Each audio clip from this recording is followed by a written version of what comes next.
Here, all right. Since 1987, an outstanding alumnus or alumna of the Society has been selected by the National Council from nominees supplied by chapters or directly by members. Nominees will have been inducted as undergraduate or graduate members, will have made notable achievements in their chosen careers, and will represent the ideals of Alpha Chi. Last year's recipient was submitted by the Oklahoma Gamma chapter at East Central University, led by Dr. Christine Pappas. But the cancellation of the convention meant we were unable to present Tana with her award. Today, I've asked Dr. Pappas to come to introduce their alumna, Tana Lala-Pritchard, to us and tell us why she was their ideal candidate. Christine, welcome. Thank you, Laura. Thank you, everyone. Thank you for getting up early and joining us on this beautiful, bright morning. So I'm a professor of political science at East Central University in Ada, Oklahoma. And I don't know if you students know this, but we professors have this magical ability to see our students as they are and also see them as they will become as they telescope into the future. So I met Tana when she was, a junior in college. She'd already started her career. I was a brand new professor, and she was a bundle of energy, a bundle of curiosity, and it was very evident that she would have a career that would be amazing. Now, she was interested in so many different things, from the scientific world to political science and law. It was hard to know exactly where she would end up. But I wanted her to tell you all about her amazing journey and the wonderful things that she's doing. And so this morning, I'd like to present to you Tana Lala-Pritchard, a graduate of East Central University and Alpha Chi's Distinguished Alumna. Thanks, Christine. I'm truly, truly delighted to be with all of you today. So let me start by just, thank you, Christine, first for that gracious introduction, but as well as Laura and her incredible team for putting such an amazing convention and for inviting me to speak to you today. Before I get into that, I also want to express my gratitude to the National Council of the Alpha Chi National Honor Society for selecting me as the 2020 recipient of the Distinguished Alumni Award. I'm deeply moved and humbled for this recognition. Alpha Chi has been on a noble mission since 1922 to promote academic excellence, to nurture the elements of character that make scholarship work for the greater good, to encourage a spirit of service and leadership. We live in a world where excellence in thought and character and a spirit of service and leadership are desperately needed in our communities and in our societies, whether you live in the US or in any other country of the world. I want to take this opportunity today to share with you a few personal reflections on what these things have come to mean to me as a former Alpha Chi student back in 2000, in the hope that these reflections may be of some small service to you in the future. So here it goes. Reflection number 1. Character is chiseled by adversity, while excellence, academic and otherwise, takes daily practice. You must show up every day and trust that no matter how hard things get, personal growth and success are only a matter of time. However, you must learn to pay close attention to the wisdom that emerges from each adversity by cultivating a lifelong learning and reflection habit. So let me illustrate this with a personal story. When you get to a point in life, where others see you have been blessed with success and you deserve a Distinguished Alumni Award for it, and because of it, you must make a speech from halfway across the world, you must remember that this didn't just happen overnight. Although I must confess, I did have to pull an all-nighter to prepare for my speech today, so old student habits die hard. Now, I'm also very well aware of the razzle-dazzle that comes with my current high-flying top executive job leading strategy, innovation, and communications in a global science for development organization on a mission and a 2030 deadline to feed a growing global population, save our ocean and our planet, which are currently under threat of climate change and major systemic disruptions like the coronavirus pandemic, which has forced us into this kind of dystopian existence we've experienced in movies or read about it in books until a year ago. I'm also aware of the razzle-dazzle that comes with a CV and a LinkedIn profile that is associated with terms such as transformational change leader, youngest woman in the executive team, bridging research, policy, and business, feminist, storyteller, polyglot, globetrotting third culture kid, speaker at global conferences by The Economist and the World Economic Forum, Oxford Ambassador for Strategy and Innovation, graduate of the London School of Economics and Political Science, and my proudest lineup, the small but wonderful East Central University in Oklahoma. I'm also aware of the razzle-dazzle that comes with so many of my tales of travel to more than 150 countries around the world, including fantastical voyages to the North Pole and the Arctic Circle, to the lands of pharaohs and ancient Romans, to the jungles of Kenya and Ethiopia, to the magical deserts of Jordan and Oman, to the lulling tropical islands of Asia and the Pacific, to the steppes of Uzbekistan and Mongolia, or soul-soothing bamboo forests in Japan. The truth is, when you look past the razzle-dazzle, people will find that I am still that incredibly curious and determined little girl who grew up in a small town in Albania, where the main streets split in two ways, the graveyard and the rest of the world that needed to be explored. This may probably sound like a very stark choice to be contemplated by a little girl who was raised in a loving family of political dissidents in one of the world's most isolated communist regimes. My heart and head at the time was filled with impassioned stories of faraway lands like America, shining city on the hill, of freedom, of justice and liberty, of choice, where life could be lived free of the kinds of oppression and human indignities people in my country had suffered long before I was born. When the world that I knew began to descend into chaos and unrest that came with the fall of the Iron Curtain and the toppling of communist regimes across the countries of East Europe in the 90s, my mother knew that the best chance for this bookish little girl of hers was the way out of town to America, whatever it took. I personally think she was also extremely worried about my misguided fangirl fantasy of someday becoming a world-known writer like Anne Frank because of my obsession to observe and recording my diary every bit of madness that was happening around us. When I came to the US, I was still a legal minor with less than $200 in my pocket.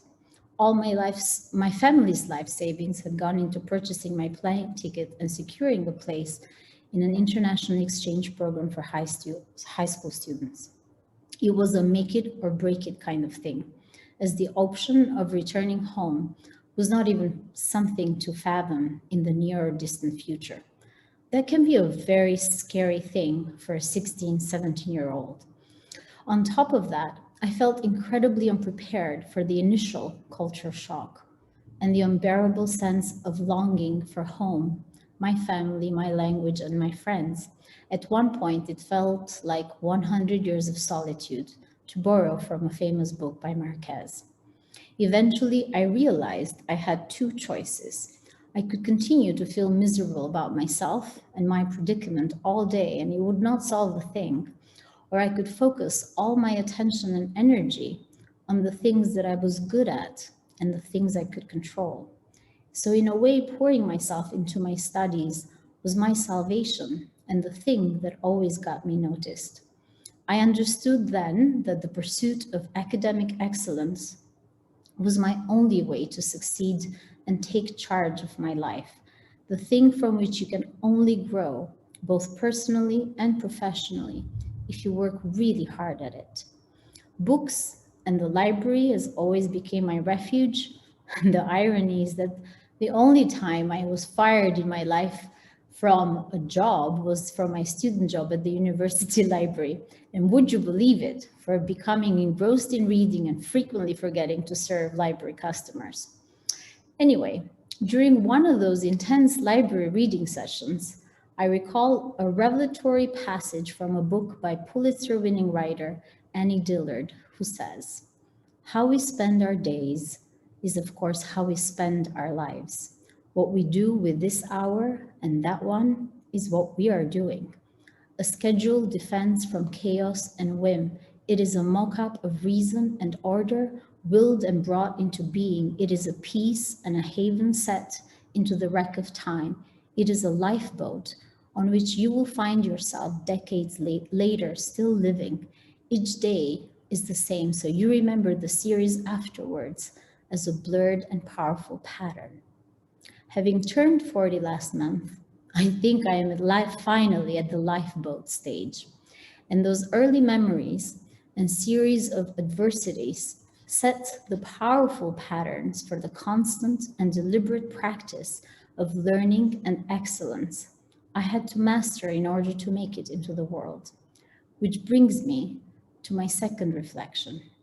Since then, I have learned that when things get tough, you must focus on the things that are within your locus of control and do your very best and trust that the rest will eventually work itself out. And in that process, you will open yourself up to all the possibilities and begin to recognize and seize all the wonderful things that will come your way. Success, friendships, connections, love, and all sorts of adventures you could not have imagined. So in the absence of my parents and family, the wonderful and generous America that I have come to know and love is my adopted American parents, the terrific and inspiring teachers like Christine Pappas, their numerous friends and colleagues who volunteered in community organizations and loved and supported many international students like me unconditionally. It was these people who continue to nurture in me those important elements of character that make academic excellence work for the greater good. Their American spirit of service and leadership was contagious and just as inspiring as the sense of duty, courage, and leadership of my parents. 20 years ago, if somebody would have described my life now and all that I have accomplished and done, I would not have believed them and probably laughed them out of the room. Albanians have a cheeky, irreverent expression that goes, "If you want to make God laugh, tell her your plans." You will probably think that this is a very inconsistent piece of advice coming from someone who gets paid to make strategic plans. Which brings me to my third reflection. Make sure you stick to what you feel passionate about, and even if you don't know exactly where that will lead you. When I chose to study political science, some people said to me, "What are you going to do with that?" As in, how practical are you really being here about future job prospects? Studying political science back then sounded frivolous compared to proper professions. At the time, I was not exactly sure how in the world was I going to pull off a career in either politics, diplomacy, or international development, which were the things that I was interested in. Political science seemed like an impractical choice, but one that I simply loved, and the rest, I had to figure it out later somehow. In my first day of class on Introduction to Political Science, we used the Socratic method of inquiry to explore Plato's cave allegory.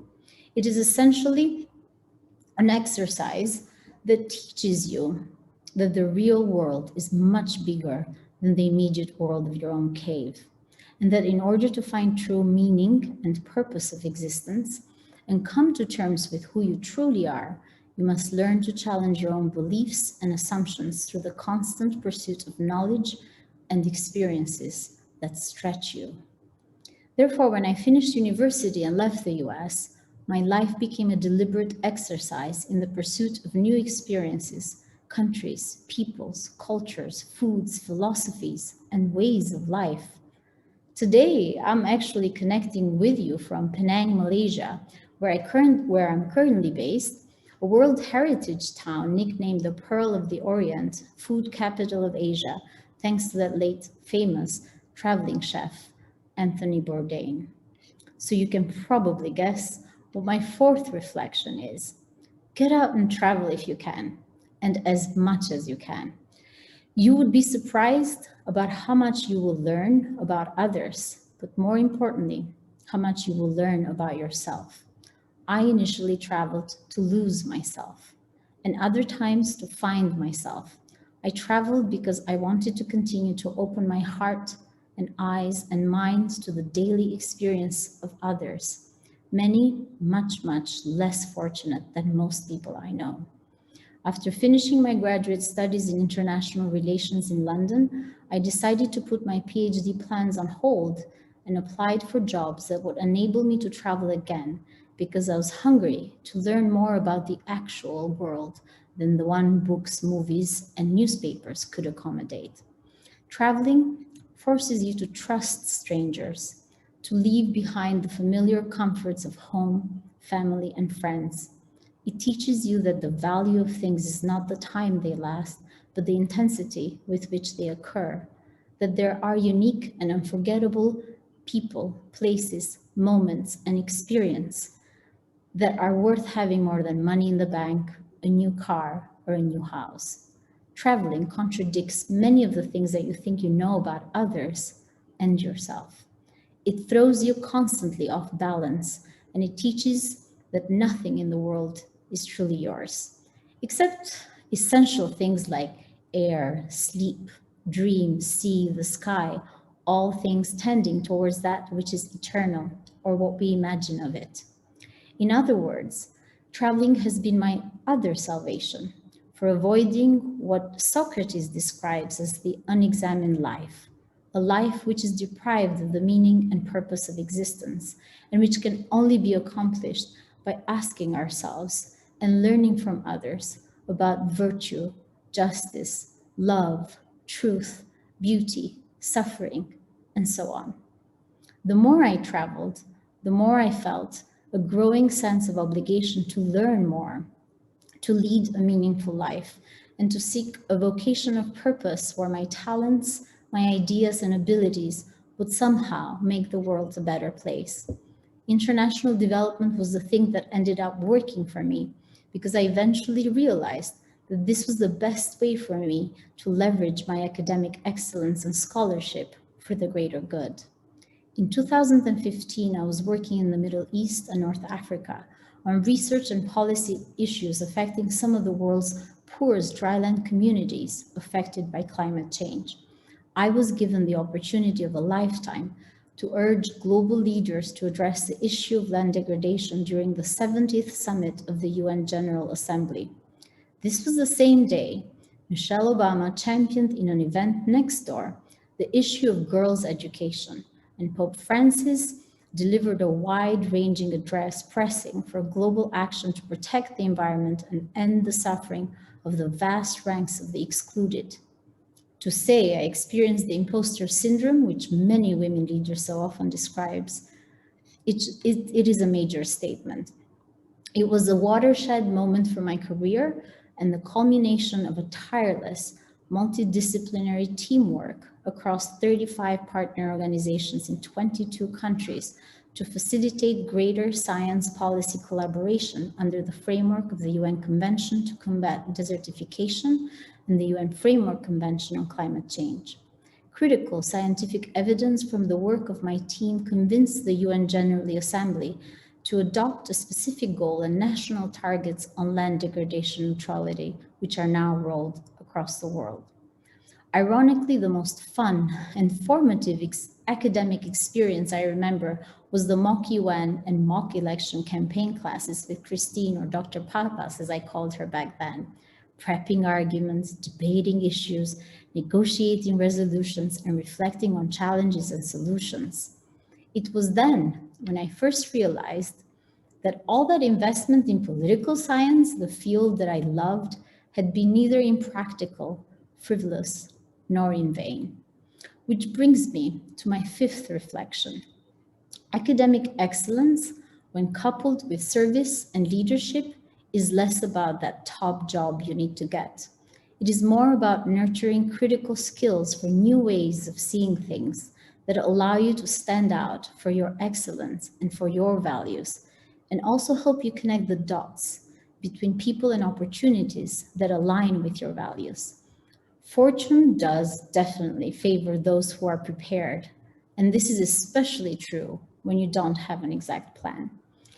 Nowadays, I get to work and connect with world-class scientists, high-level policymakers, creative artists, social entrepreneurs, and passionate environmental activists to develop, communicate, and deliver research innovations and political solutions for healthy systems that are socially and environmentally responsible. My job is to stir and steer creatively thinking, passions, individuals, partnerships, and resources to help build and communicate big ideas that inspire and deliver transformational change for shaping a more sustainable future for all. I lead, some say, with fire in my belly, a multi-talented team of science, policy, and communication wizards to help build and restore faith in facts. My job is to encourage more people and powerful decision makers to meaningfully engage with ocean, climate, and food system science, as well as the critical issues of our time, and thus move them from words to action. The UN Food System Summit and the 26th UN Climate Change Conference that are coming up in November will be momentous events for decisive global action. The current COVID-19 pandemic is pushing more women, men, and children into greater inequality, poverty, unemployment, hunger, and malnutrition, particularly those living in developing countries. Meanwhile, if you probably saw the latest Forbes listing, the fortunes of billionaires continue to skyrocket.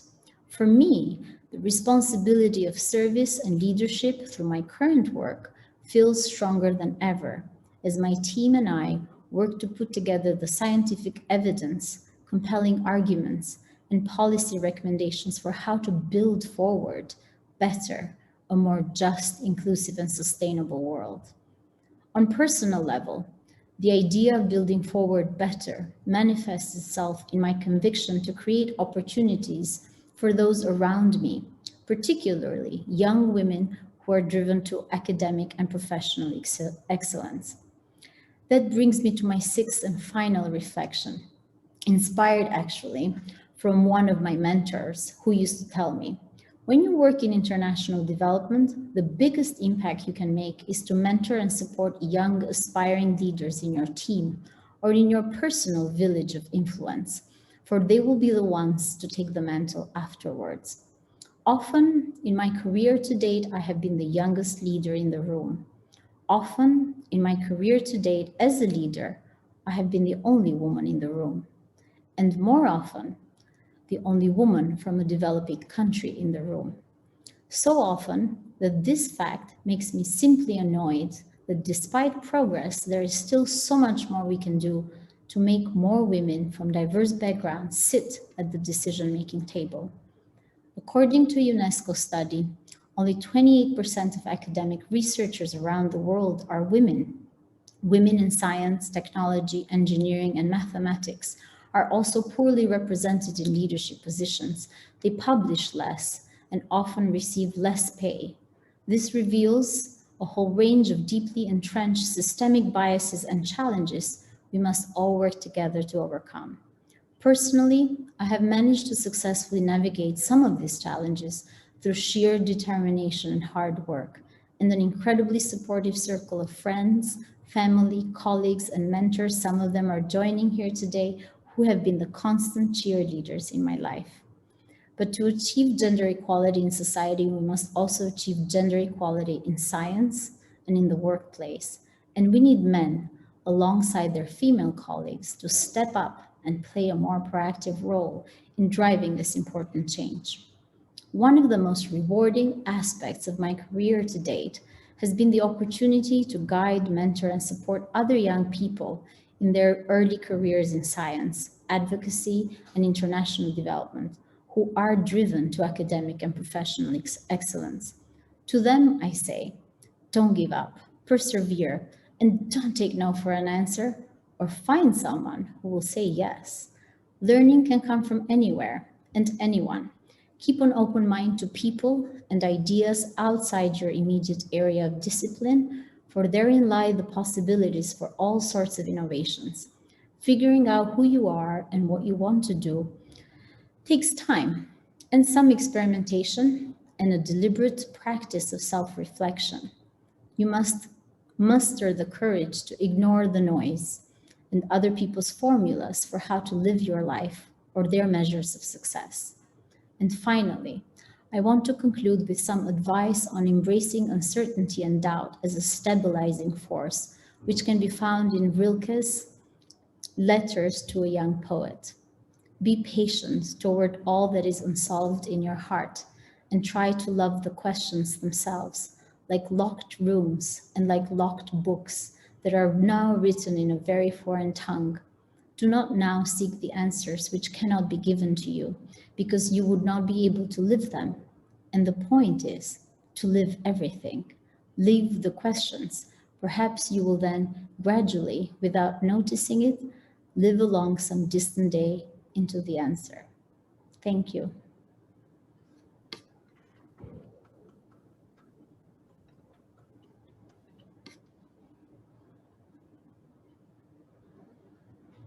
Christine, if you want to go ahead, Dr. Pappas has agreed to have this discussion with Tana, and I'm going to get out of the way and let them have it. Well, if you will have any questions, throw them into the chat, and they'll be able to see them. Everyone will be able to see them, and they'll monitor chat as well as I, and we'll take questions here for a little bit. Thanks. Go ahead, Christine. Tana, thank you so much, Tana. Thank you, Lara. Tana, thank you so much. I think you've given our students today so much to think about and so many good lessons. So obviously, embracing the uncertainty is something that, especially seniors facing an uncertain job market, what advice would you have for our rising seniors who are looking at the future and just wondering, like, what should they be thinking about in these uncertain times? That's a really good question. And I think it actually was the reason why I wanted to also end on that note, because I think a lot of people nowadays, including myself, sort of deal with that question. I think, again, it's sort of the messages that I kind of highlighted, like persevere, don't give up. I mean, I remember in the very beginning when I was trying to kind of get started writing thousands of job applications and not feeling disheartened and not feeling like, you're not worth it or you're not valued, and there's something out there for you. And it's just a question of, that, like I said, that daily practice and not feeling dejected, and reach out to, people that, have been sort of in those sort of shoes. Don't necessarily, this is the other thing that I also remember, is that you don't ever limit yourself when you make an application, especially I think this is for women as well, because, we think about, we don't have all the qualifications, I don't have, I haven't thought about the all the things that I need to have, and we're sort of placing the limitations. I always used to say to myself, well, it's admin work for them. Let them sort it out if they think I'm not good enough. So yeah, just keep at it. Yeah. That reminds me of Sheryl Sandberg's book, Lean In, where she's like, yeah, just women need to apply because men will apply for jobs. And so you just need to ask yourself, what would a man do in this situation? And if he put himself out there, you ought to do it too. You never know. Don't be the one to limit yourself. So as a person who actually hires people, I know you hire a large staff and you have interns all the time. So what's a skill that you look for in people that come to work for you? Attitude. And that's not the skill. Again, going back to, I think going back to, again, one of my mentors before in my early career days, they used to say, you can teach somebody and somebody, everything. And somebody, if they're really driven, they can learn everything. The difference is attitude. If you have the attitude and open mind to wanting to learn and kind of expand your knowledge, put yourself out of your comfort zone, then you can kind of grow and do so many things.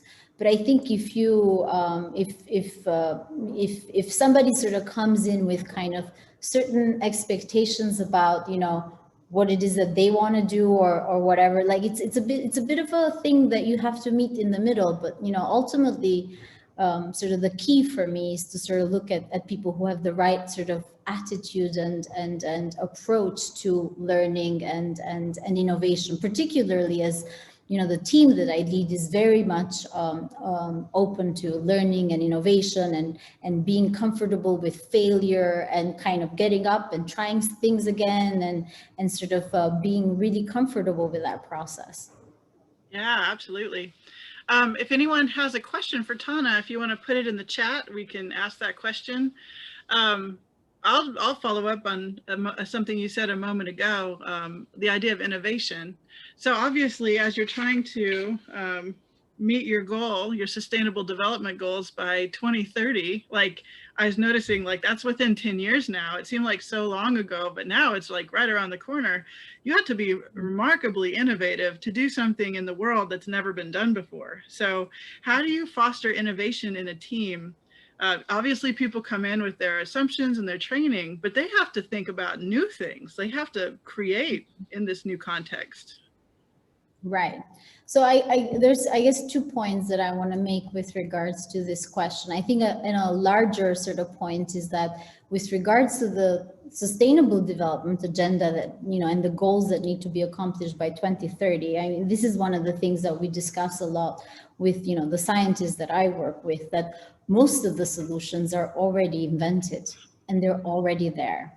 And like the problem of food insecurity and nutrition is not that we don't produce enough food already. It's really a question of distribution, who gets to eat and what and why, and becoming and building sort of more efficient systems using technology, and kind of connecting people and sort of putting the right sort of incentives and market and policy structures in place that enable everybody to eat well and eat healthy, basically. So that's kind of one point, in the sense that innovation is not something that you just suddenly have to come up with something out of this world. That doesn't happen every day.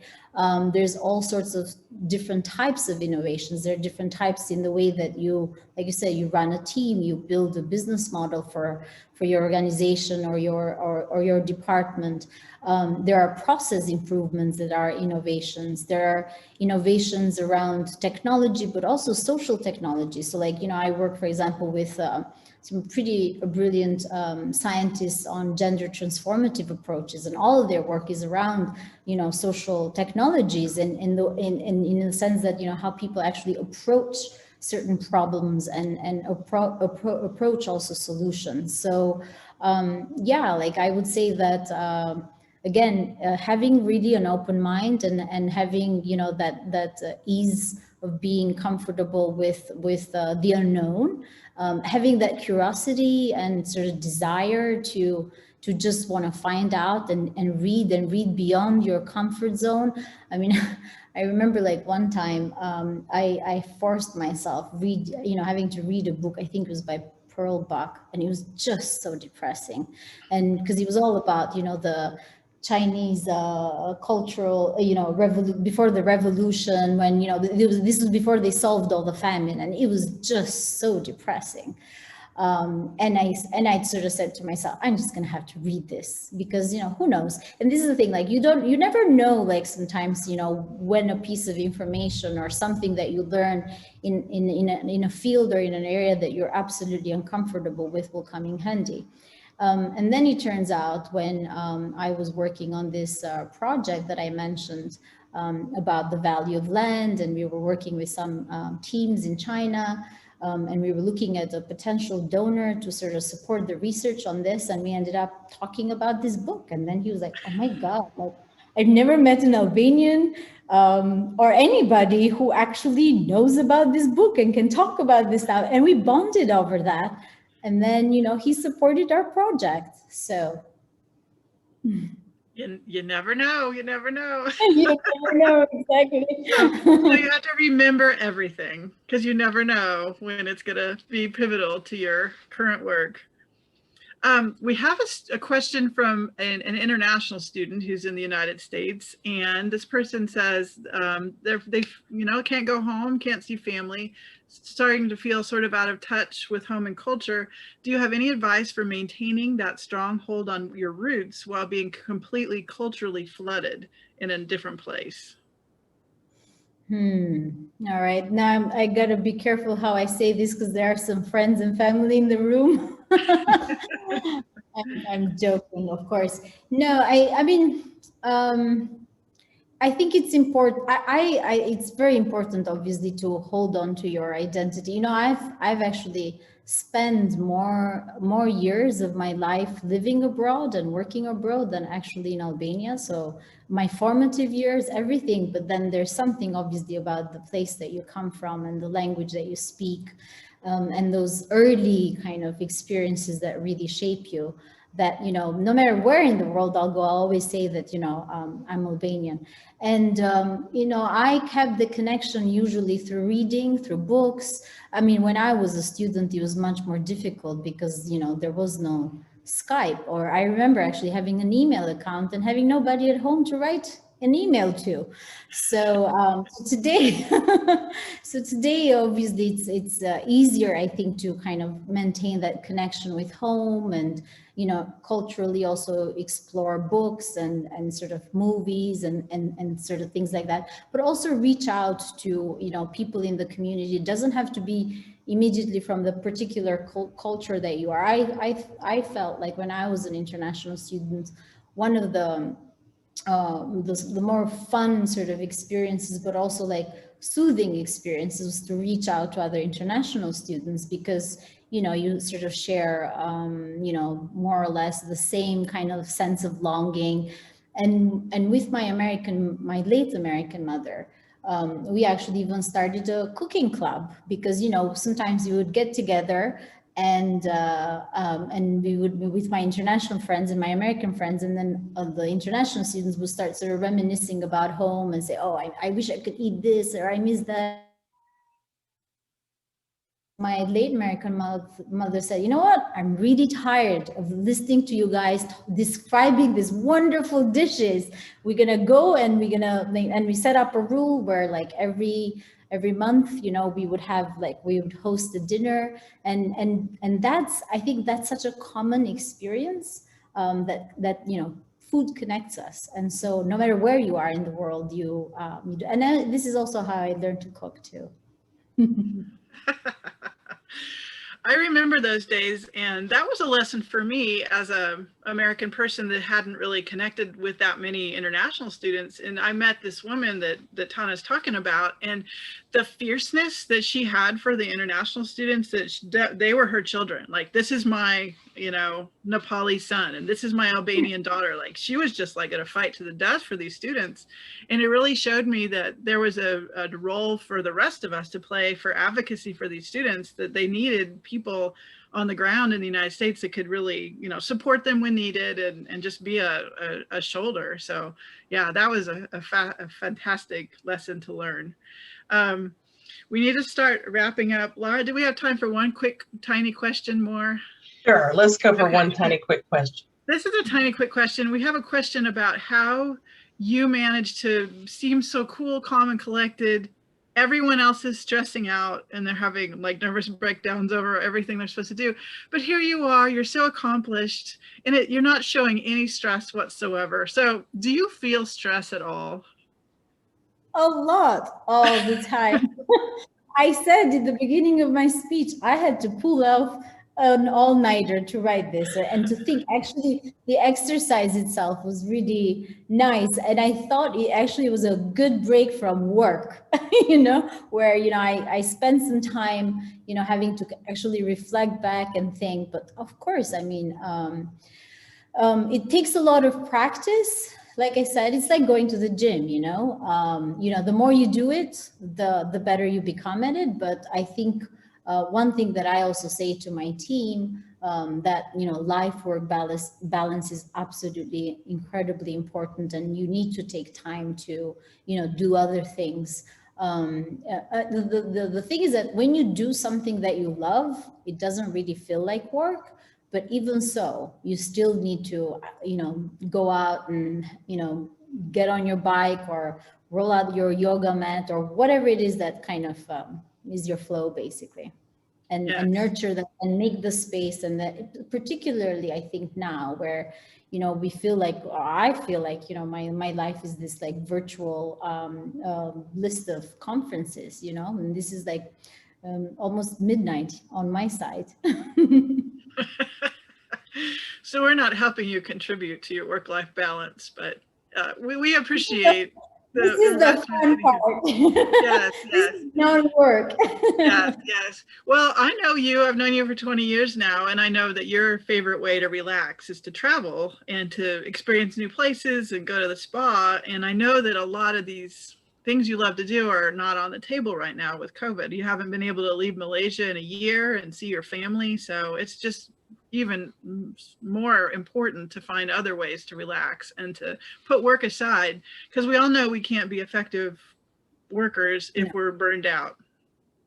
Absolutely. Yes. I think that's a really, really important message, I think, to keep, whether you're a student or even sort of when you go into your career. And I think if you work for people who don't care about that, maybe you shouldn't work for them for a long time. There we go. Good advice. Well, Tana, thank you. I know I'm biased, but I feel like that was the best address I've ever heard from one of our distinguished alumni. I mean, I've always thought what you did was the best, so that's not a surprise. But thank you so much. And East Central University, once a tiger, always a tiger. We are so proud of you. Thank you. Thank you. And now I think we're going to turn it over to Dr. David Jones, the president of Alpha Chi. Yeah, let me jump in here real quick. After, if everyone could turn on their unmute their microphones, and let's just give Tana a wonderful hand. I mean, that's just so inspirational. I know everyone's sending little chats, and I hope we'll try to capture the chat and send it to you, because it's just been so sweet. But just thank you so much. But yes, we are going to turn it over now to National Council President David Jones, who's going to present Tana with the part of her award that she can keep as a memory of this year, physical memory. So Dr. Jones. Thank you. Thank you, Lara, and thank you, Tana. Yeah, that was absolutely a wonderful address, and we thank you. We thank you so much. There are so many messages in the chat thanking you for such an inspiring speech, and I certainly concur. So my official duty is to present you virtually, I guess, with this award. So Tana Lala-Pritchard of the Oklahoma Gamma chapter at East Central University, on behalf of the National Council of Alpha Chi, I would like to present you with the 2020 Distinguished Alumni Award, which Lara is holding up on the screen for everyone. We will be sending this award on its way to you next week. Thank you so much, and congratulations to you. Thank you so much. Actually, I was going to say, I'm coming to collect it. Even better, even better. Thank you so much. It's really incredible. Thank you so much for the recognition. And thanks to Dr. Pappas as well for always being my cheerleader.